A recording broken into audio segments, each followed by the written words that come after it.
The Hopkins house.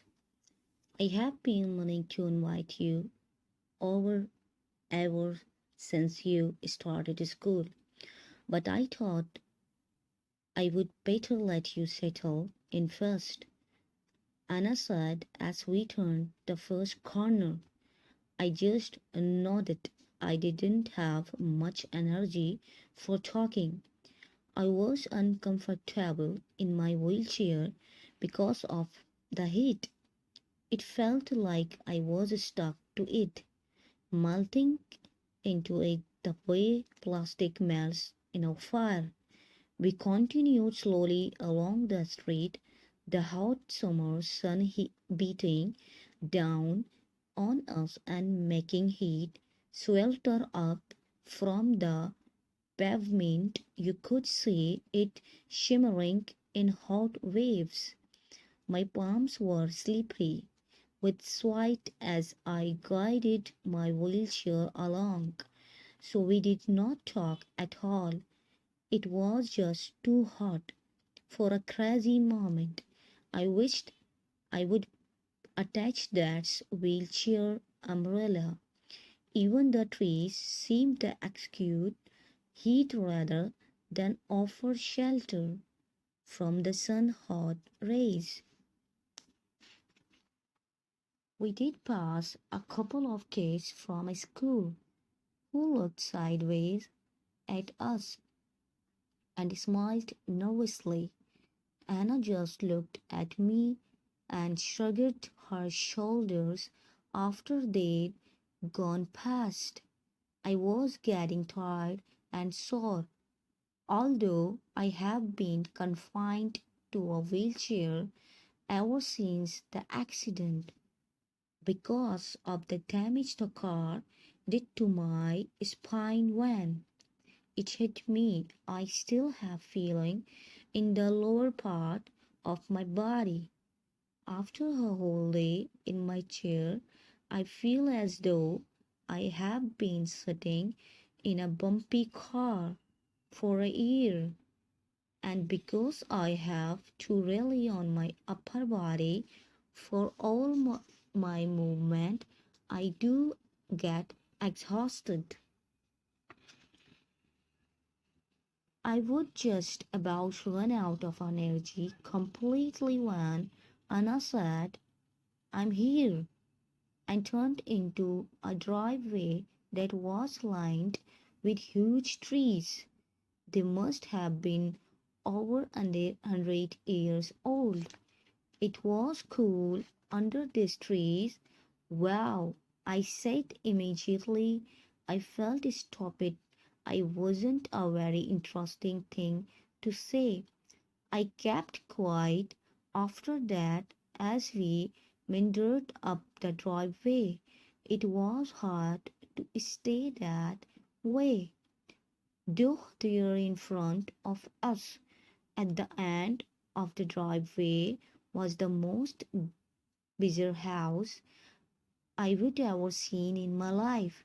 Well, compared to my own anyway, which has lawns, neat potted plants, and the occasional stalky rose bush. This house was definitely unusual. I could see from a quick glance that it seemed to have at least 3 levels. The reason I say at least is because they weren't exactly one on top of the other, but sort of misaligned, so there could have been more levels.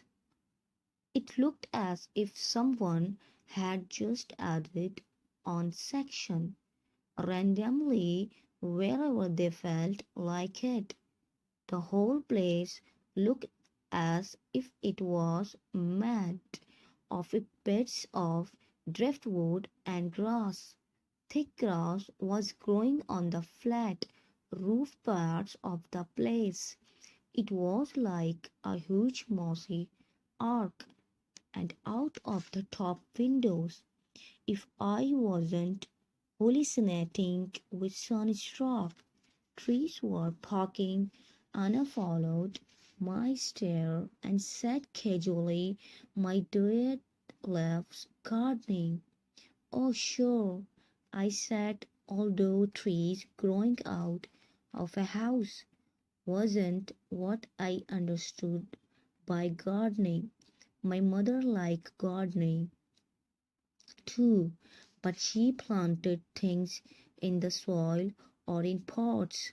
The afternoon was getting weirder by the minute. I wiped the sweat off my sticky forehead.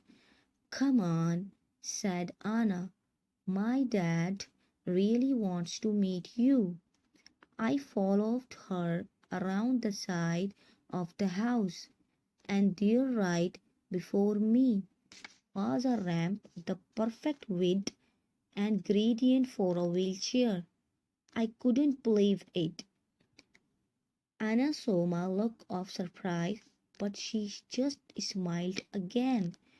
"Dad, Dad," she called, opening the door wide and holding it open for me.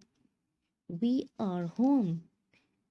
There was no answer, so she led me through the house.